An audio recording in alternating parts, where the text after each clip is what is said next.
Broadcasting live from the Business RadioX studios in Atlanta, Georgia, it's time for Atlanta Business Radio, spotlighting the city's best businesses and the people who lead them. Lee Cantor here, and I am so excited to be launching the very first customer experience radio show brought to you by our good friends at Heineck & Company. Welcome, Jill Heineck. How are you? Good morning. I'm well. Exciting day. It is very exciting. You got a couple of big players in this industry. Mm-hmm. So tell us about what's going to happen. Well, I'm really excited to be launching the show, and we are really looking at the vision of this is to showcase both successful companies and professionals who are consciously focused on delivering a superior customer experience as a legit strategy and how it's impacting their overall business. We want to share this with our local community and beyond because it's increasingly how customers are buying anything these days, making it a priority for companies so that they can survive in the future. The inspiration behind the show is 20 years in residential and commercial real estate here in Atlanta. And for me and my team, the first priority has always been to deliver a superior experience above all else. However, as we all know, not everyone does, and it's definitely impacted my clients in every transaction. And this fascinates me. As I have matured in my space, I've become more passionate about the experience my clients are having when they are having it, rather than hurrying them to the closing table. This focus has made a huge difference in my business, making it more sustainable and much more enjoyable. So I'm really excited to have Mike Wittenstein here as my first guest today. Mike and I met years ago through the National Speakers Association here in Atlanta, and I've been following him in the CX space. He's the founder of StoryMiners, a strategic storytelling and an experience design partner to small and mid-cap service businesses. StoryMiners helps its clients earn higher returns and better engage their customer and employees. I'm also excited to welcome Mike's client, Alan Jones, CEO of the recently revived Atlanta brand HiFi Buys. Alan worked hard for 20 years building a loyal relationship-based audio business as Audio Alternative. With the HiFi Buys brand, he wants to be able to reach the masses of music lovers throughout the Southeast and give them an experience that they can tell their friends about. And it's perfect for our kickoff show. So welcome, guys. Thank you. So, Mike, we're going to establish some groundwork first. So we want to define customer service. And so I thought it would be fun to start with Wikipedia's definition of a customer service. Or, excuse me, customer experience. Wikipedia says, the customer experience as the product of an interaction between an organization and a customer over the duration of their relationship. A good customer experience means that the individual's experience during all points of contact matches the individual's expectations. That sounds like a formula.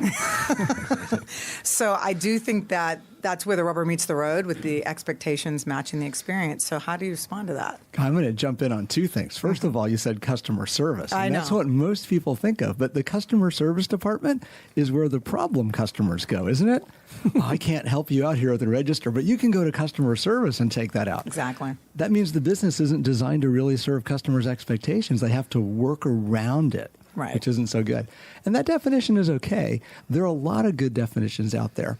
The one that I came up with about 15 years ago was customer experience is everything your brand does for your customers minus everything your business does to them and how that makes them feel.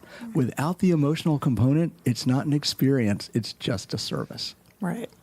Absolutely. And so how would you go a little bit further regarding expectation?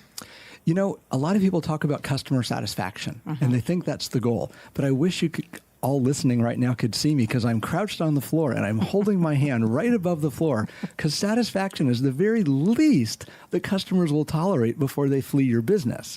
What you need to do is find out a way to engage, enlighten, enliven, excite, do something for them that's not always beyond their expectations, but that's something that makes your business unique. Right. Whatever it is that people love about you should be what they love about you, not just something they love.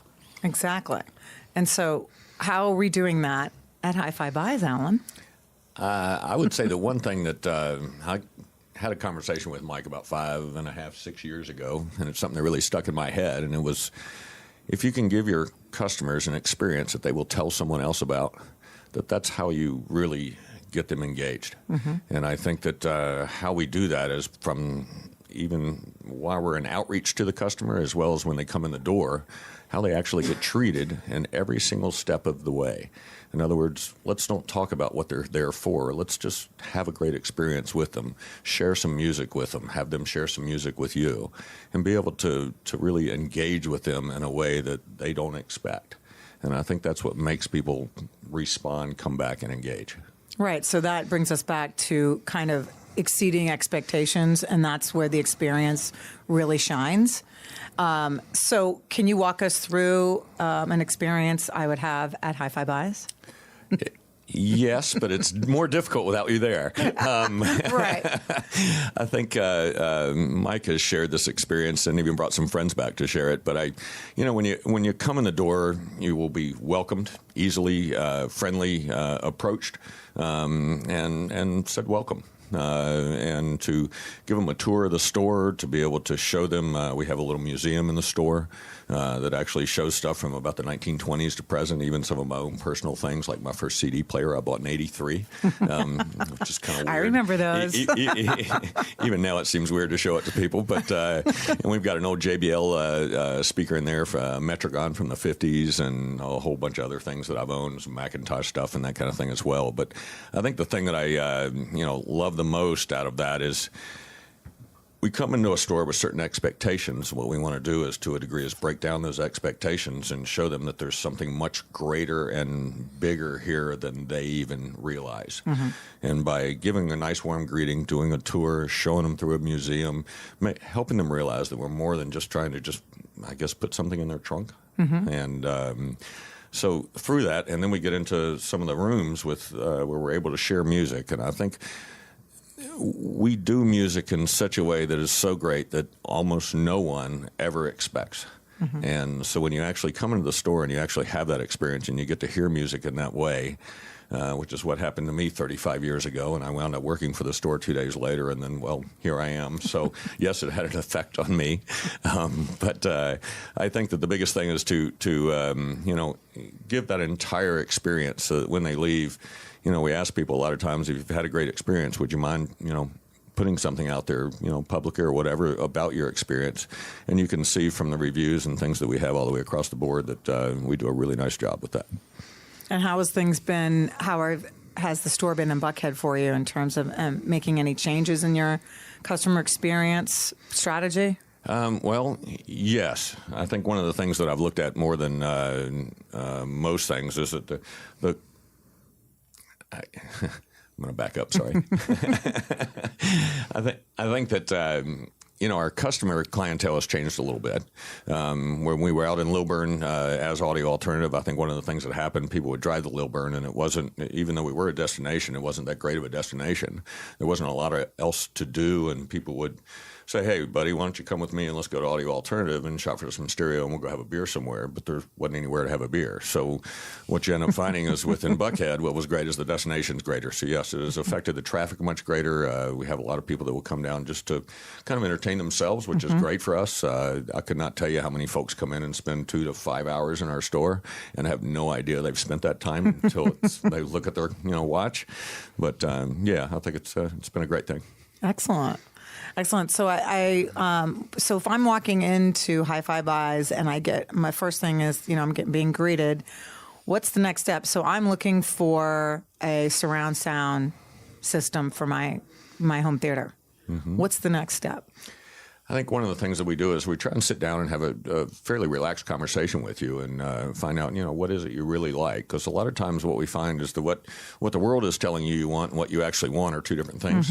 And so we tend to kind of put what the world wants us to have in our own head and say that. And that is true about 20% of the time. We find most people really move towards music.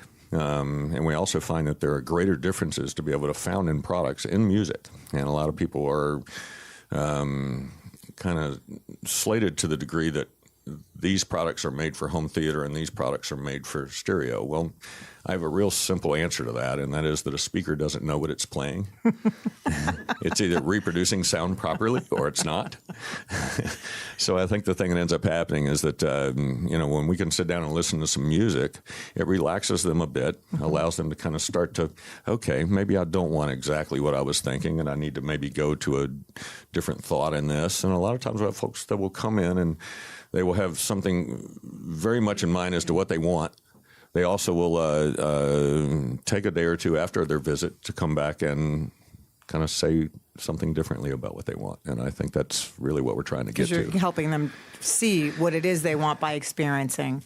Yes, and I think, it's a lot of, and we get asked a lot about like return policies. And the thing that ends up happening is like a return policy is there if you don't do your job. Right. Because in reality, if we fill a need, then you're actually doing your job properly, and therefore there's no need for that type of a policy. Yes. Does that make sense? Absolutely. It's one of the hardest things. We have folks ask us, what's your return policy? And we say, we don't have one. And they kind of step back. And that is interesting, particularly in the electronic space. Yes. I mean, listen, we take returns. I'm not trying to say that we don't, but the idea is to try and help them understand why the return policy is there and why it's there for the big stores, because there's just not as much help and not as much reason in what they're trying to go after. Right. Yeah. So, Mike, will you talk a little bit about your experience when you went into HiFi Buys? Because you raved about it to me. Oh, it's incredible. You the man, Mike. You the man. Well, the thing that the store and all of its personnel do very naturally is they don't sell stuff. It's not about the box that you put in the trunk. They are very good at helping you buy. So when you start talking to Alan or any one of his team, they engage you on music. What do you love? When did you fall in love with that music? What is it how do you want to feel? How do you want to use music in your life? Those are the kinds of questions that they're asking. Try to get a beat on how music fits into your life and what kind of experience you want to have and that you want to share with others. They don't talk about it in experience terms. It's just a natural conversation, like talking to Alan. But the thing for me that made all the difference was Alan taught me how to hear. I didn't know I was capable of hearing things at such high resolution. I've never had that kind of experience before. He actually listens to me now, too.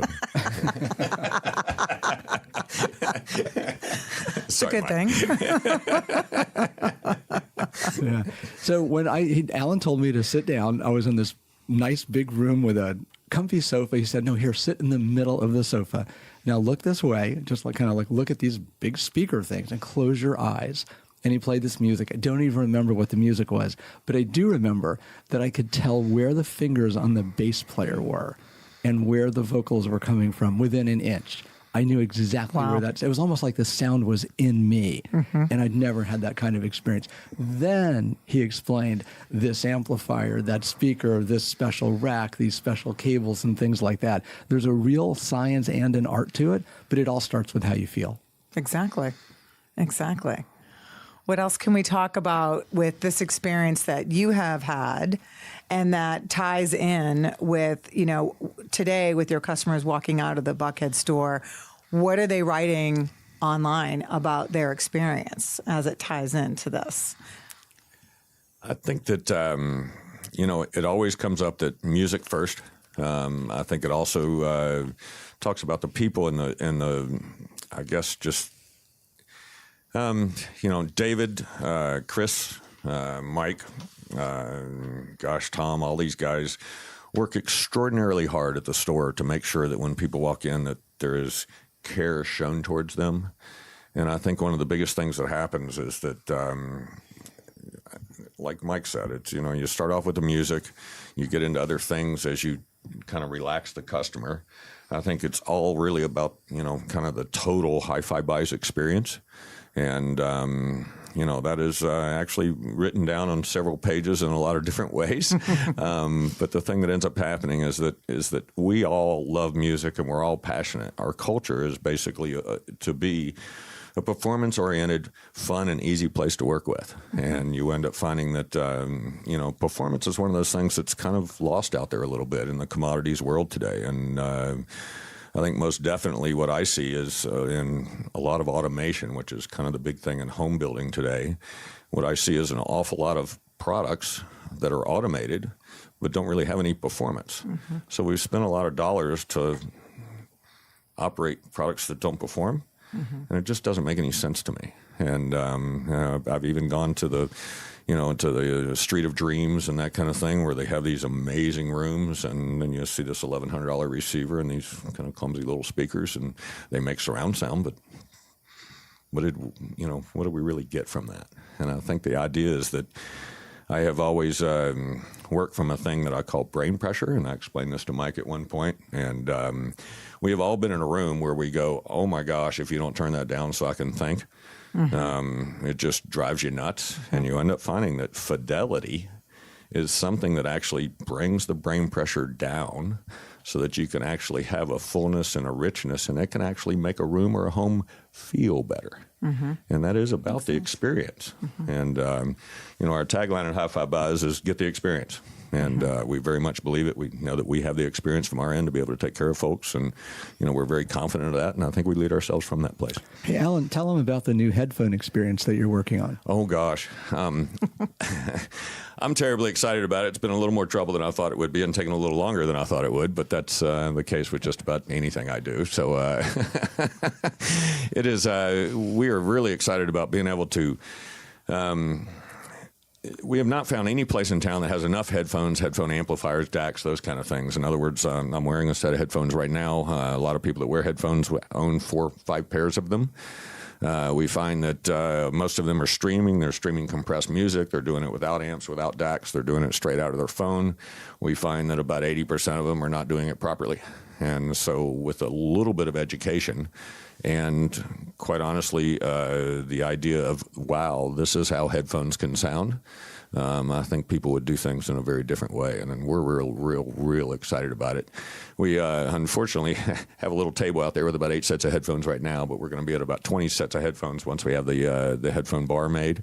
And that'll be a really neat deal. And we'll be the only place in town, and as far as I know, anywhere in the Southeast that actually has the quality and demonstrable ability of all the headphones and amps and DACs and that kind of thing. Yeah, from an experience perspective, one of the things I like about the design that we're working on for that headphone experience is that anybody can walk into the store and learn about sound, learn about music, and feel the difference. Because it only takes seconds to switch one pair of headphones for another, and you can listen to the same music and hear the difference for yourself.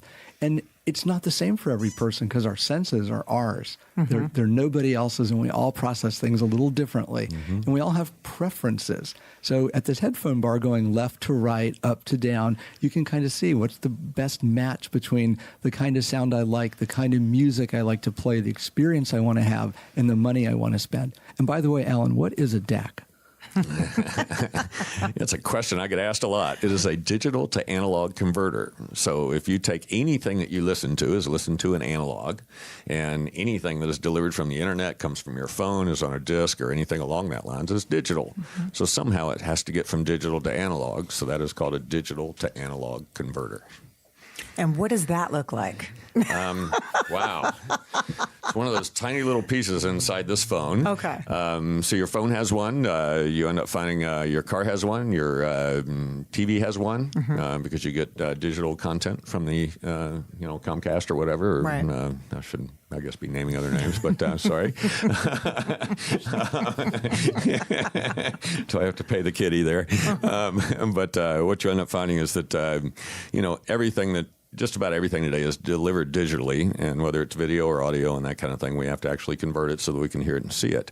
One of the biggest things that they make a monster difference. We have them in the store literally from $99 to somewhere over $40,000, and you end up finding that the difference between one and the other is night and day. It's not something that you would even have any difficulty in hearing that difference. Even from $99 to $400 to $1,000, you would hear each of those steps very easily, and we're happy to be able to do that. That's one of the nice things about it is we can demonstrate what we say, not just say it. Excellent. Yeah. This stuff doesn't just come in a box, which is really cool. It's all on display. You get to try it out. I think that's huge. I mean, I'm not going to walk into another typically when I walk into another electronics store, I'm not being greeted. If I am, they're in 4 aisles away yelling, "Welcome to whatever." Hey, yo. And then after I'm wandering the aisle for 10 minutes, somebody might say, "You finding everything you need?" And I also think that is probably could be asked in a different way. Yeah, even at the grocery store, they ask me when I'm at checkout, is everything, did you get everything you need? And there's like 10 people behind me. Yeah, I did. Yeah, I did. It's a little late to be asking me that. So that, I think, plays into going into stores like this with people like me don't know one from the other. I would want to be able to go in and say, okay, I really don't know what I want. Tell me, here's where I'm at. Mm-hmm. This is my listening level. Mm-hmm. Where can you take me? So, Mike, I kind of wanted you to talk a little bit about where you're taking the design of the experience of HiFi Buys with Alan and what you're seeing as you're getting through that process. Sure. Thanks for asking that question. In a new location in Buckhead, Alan has access to a very different kind of clientele. Some of them are more well-heeled, so to speak. Others are professional. There's a lot of transient destination business, bars and restaurants and those kinds of things. So we need to engineer the store to work both for the people who just pop in casually, as well as for those that we're going after, because we want to sell 4, 5, 7, 8 pieces of equipment or have them as clients for years. Some of Alan's clients have been with him for more than a decade, and they really count on him for lots of different things.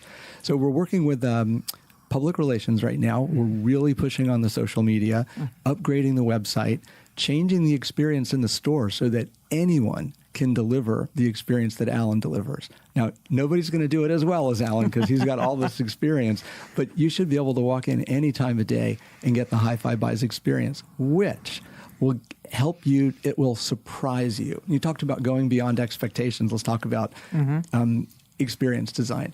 Most people think that exceeding expectations is a good idea. That's a loser strategy, because if you keep going beyond customers' expectations, you're going to run out of money. You can't do it. How does Disney do it? They change little details in the park, in the movies, in the lead up, in the wristbands that you wear to get in on the rides faster and things like that.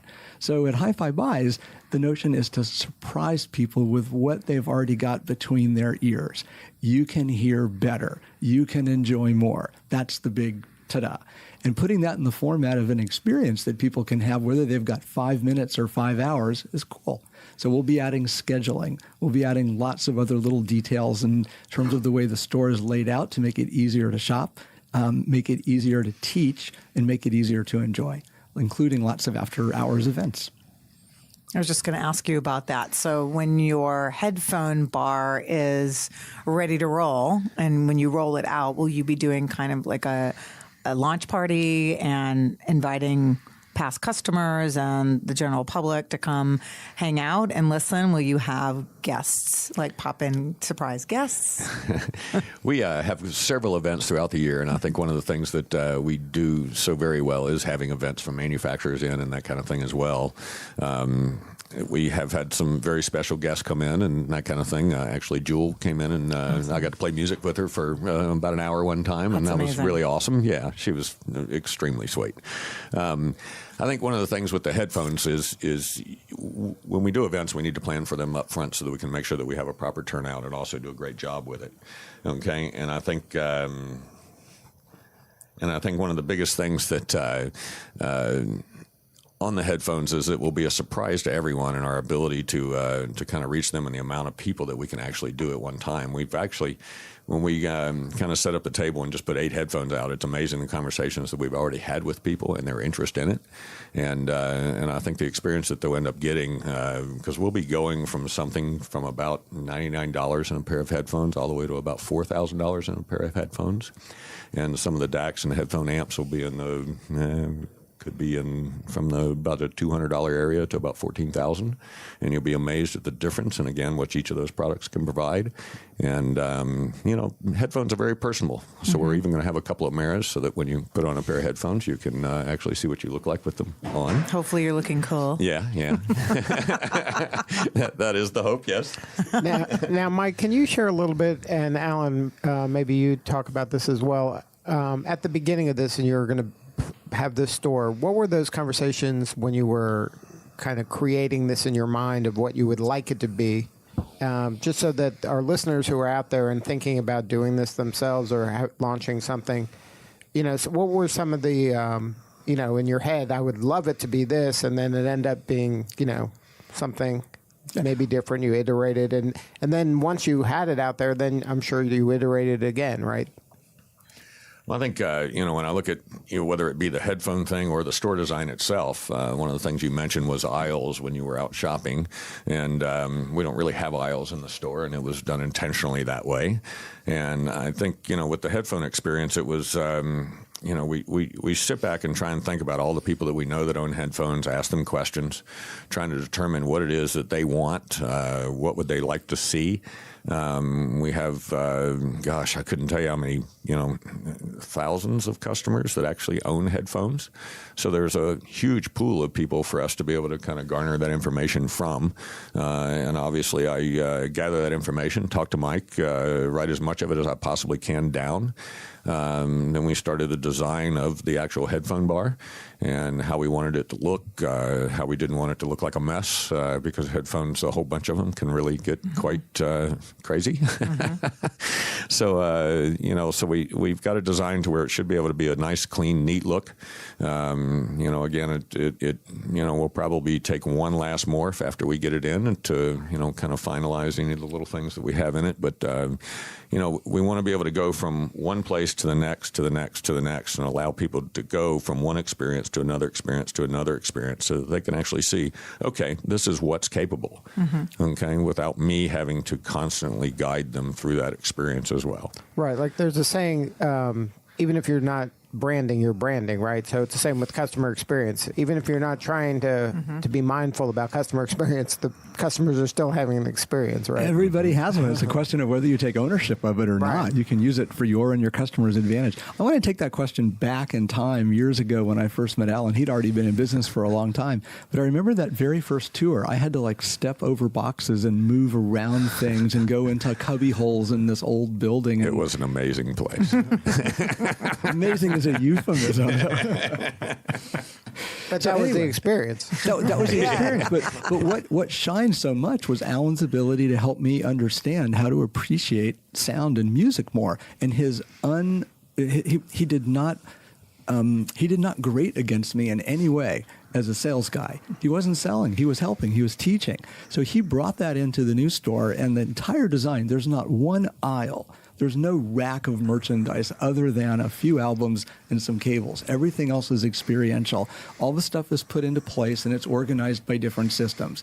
And you can tell this system goes in a living room. This one is for your theater. This one is for your surround sound. So it's easy to kind of read this store. But what he enjoys the most is watching the lights go on in his customers. He loves it when they go, oh, wow. That's how he measures his day. How many oh, wows did you get? It's more than the cash register. It's the accolades on the music and the equipment and the service. So he basically just took away all the bad things, and what was left was a kind of circular tour that you go through in the store. You get a warm greeting. The headphone experience is designed to find the connoisseurs and the consumers and the in-betweens. You get a chance to get a taste of what better sound is like there. Then, depending on what your interests are, you can go to any one of how many different destinations? 4 or 5? There's actually about 7 in there. 7 complete setups where the room and all the equipment inside is optimized for the human ear. And but at the beginning of this, you kind of develop personas, like these are our typical people who appreciate music this way. These are who would appreciate what we have here. Did you do it, was it that kind of clinical? No. Or is it more organic that you're serving anybody that comes in? I think it's much more organic than that. And I wanted to just kind of correct something. We have about 23 systems set up for people to be able to listen to. So in a couple of those rooms, we'll have 2 or 3 different systems and that kind of thing. But to get back to your question, if you start going out trying to qualify somebody in the beginning in any way, form, or shape, you are totally losing it. That is not the experience anybody wants. It's not the place anybody wants to have a relationship with. That is just not allowed in our store. We are there to help guide people to find a better place with their music or their movies or their TV or whatever it is that they're after. And the idea is if we can talk, again, about anything that is not what they're there for, Okay, that's how you build a relationship. It's been that way since the dawn of time. It's no different now. And why in the world more companies are not focusing in this direction is kind of beyond me.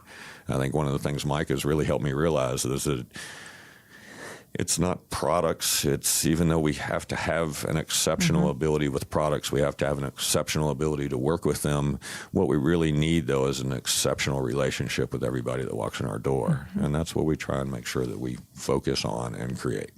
Because not everybody's walking in to be a customer. It is our job to create a customer. Right. So let's go back and talk about this and how you're working with your team on how and helping them to help the customer experience as they go. So what are you doing? What are the special things that you're doing with your team? Because there's only one of Alan. Yes. Yes. Right. I think they would probably go along with that thought, too. They might even be happy with that idea. Yeah, they probably are. As they're listening, they're laughing as we speak. One of the things that I would say is culture is everything. And there is... Anytime that I have anybody talk about, I don't want to do this or whatever today, I just tell them and remind them, look where you get to work. This is as nice of a place and as unrestrictive, and I don't think you'll ever have a boss that will not micromanage you in any way, because I don't. And I think one of the things that I try and instill in them is that if it is your money and your thought, if you would do it, do it. If you don't. One of the big requirements of anybody working in my store is you must be passionate about something. I have a gentleman in the store that doesn't really care about music, but yet he's passionate about networking and those kinds of things. Another one's very passionate about making sure that everything's very correct. Another one's very passionate about really just kind of being funny. I think it's so there's a lot of ways for that to instill in the business, but without passion, I don't know how you really do it. So I think the biggest part of our culture, and I can't say the word, but you have to give a. And because we came up with about 10 or 12 different things that said all that very same thing. So if you really don't care, I don't want you around. And if you aren't passionate about something within our industry, I don't really want you around either. Right. So it's one of those things to where because you are those things, you can easily work within our environment and easily get along with everybody else there because we all have that same character. I love it. Yeah. And I think that's the way that people are going to connect, as long as your staff feels and your team feels that they can be who they are. They can then deliver that experience to the customer, and the customer doesn't feel like it's a hard sell or they have to meet a quota or they all have to love the same thing in order to work in your store. And it's felt by the customer in those cases. They're also not on commission. So everybody that's in the store is there to, help in the way that they should. Right. I laugh sometimes at people and tell them I'm the only one on commission because I own the place. But well, but I've never money has never been my interest in life and won't be in the future. It's a necessary thing in life, but it's not my focus. Our focus is really on the relationships, and I know that at the end of our lives, the only thing we really care about is relationships. Absolutely. And so when we're talking about customer experience, let's jump back real quick to what we touched on earlier with customer service. And so being in the products industry, where is that line for you? Between customer experience and customer service. And maybe in some companies there may be, customer no service, or we don't want to call that service customer service ever. It just depends on the company. So where do you draw that line in your company? We don't really have a customer service department. I think, our mantra basically is we will do what is reasonable. And that means that if anything comes up that is reasonable to do, we'll do it. And so are our manufacturers, because it is a requirement of ours, of any product that we carry, any manufacturer that we work with, for them to be reasonable. So you end up finding that we don't have a lot of issues and we don't have a lot of problems. And a lot of that is done through what I'd call very good vision with manufacturers and products and things along that lines. To say we never have a problem is, ridiculous. Of course we do. But that's huge, because I also think you're talking about your customer experience with your vendors, right? So they're bringing, just as important. They're just bringing that to you. So I would call that above and below the line. To the customers, there's no difference between experience and service at HiFi Buys above the line. Below the line, Alan takes care of it. The team takes care of it. You don't see any of that. It's like a duck in the water. They look really calm on top, and they're paddling really hard under the water. that's a great vision right there. Wow. Got it. Is that what you're doing underwater? Under the table? My feet under the table over here. Oh, my. Well, this has been a fantastic conversation. I really appreciate you both coming in today. I didn't know if there was any last things, Mike or Alan, that you'd like to add, but I feel like, or Lee, do you have any questions? I'd like, Mike, I'd like you to add some pieces of advice for a company out there.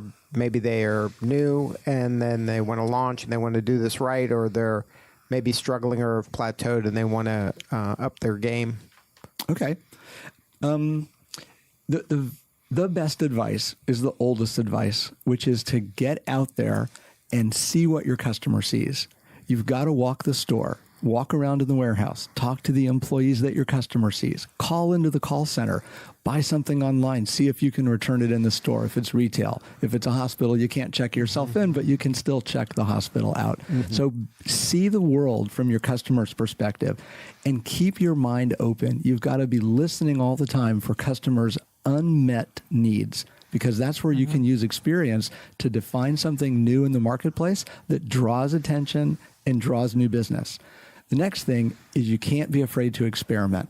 When you're doing experience by design, you're the one driving the stake in the ground and saying, we're going to try this and see how people respond. So don't be afraid to kill an experiment or to expand one.